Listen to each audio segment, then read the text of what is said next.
soulignons, comme je le mentionnais à l'introduction de cette Eucharistie, le Christ, roi de l'univers.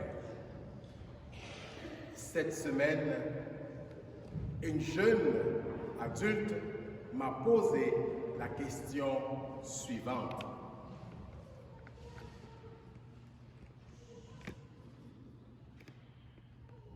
Comment reconnaître Jésus dans la vie?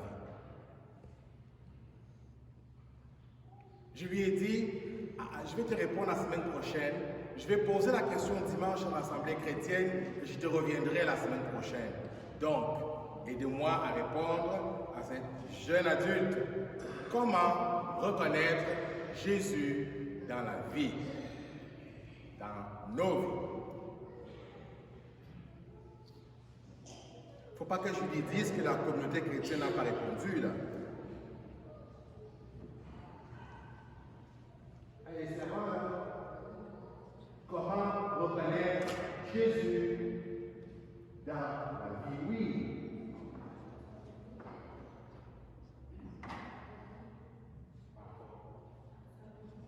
Par sa beauté.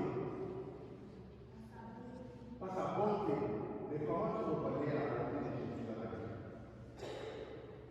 Lui me dit qu'on reconnaît Jésus dans la vie humaine par sa bonté.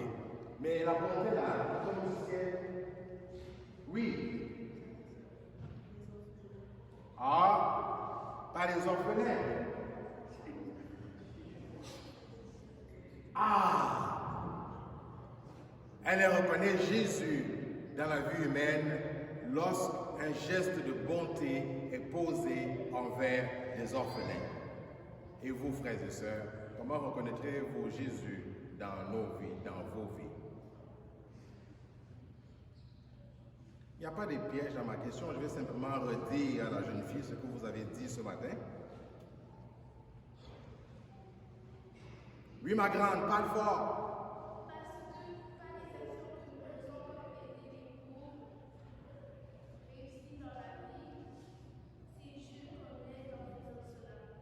Par les actions que nous posons chaque jour pour aider les pauvres, et c'est Dieu que nous aidons en faisant cela. Tu as bien écouté l'évangile, ma grande. Comme dit le Christ, à chaque fois que vous l'avez fait à l'un de ses plus petits d'entre mes frères, de mes sœurs, c'est à moi que vous l'avez fait. Oui.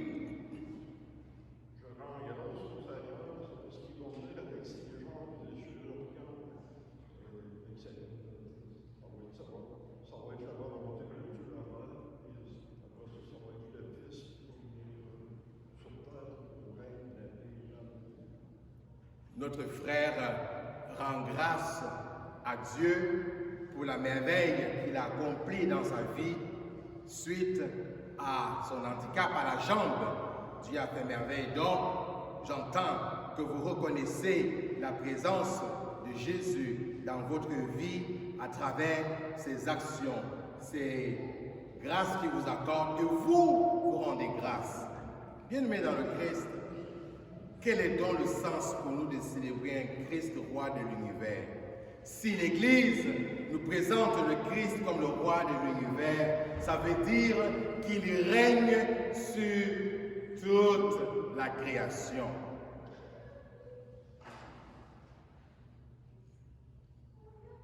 Oui.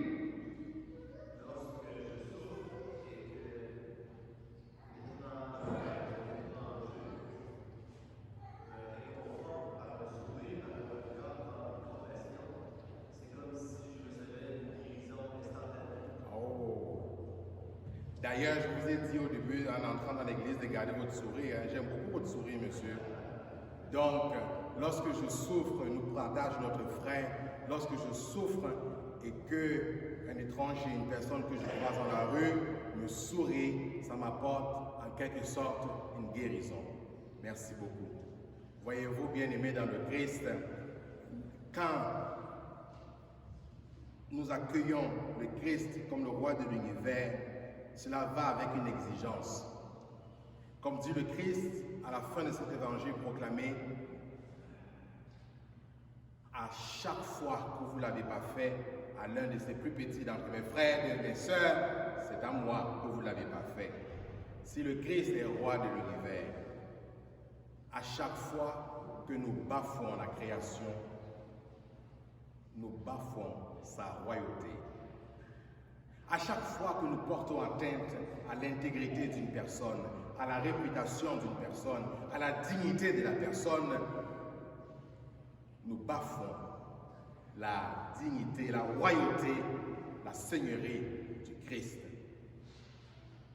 Il n'existe nul endroit en ce monde, autant dans la création que dans tout être humain, il n'existe nul endroit où Dieu ne puisse régner. Pourtant, il ne règne pas en totalité, parce qu'il nous laisse libres et il nous appartient à nous de le laisser régner dans nos vies. Il nous appartient de faire confiance au Christ. Et c'est le geste que Francesca et Elisane vont poser tout à l'heure. En ouvrant les mains pour recevoir le Christ dans le pain eucharistique, elles vont accepter qu'il règne dans leur vie.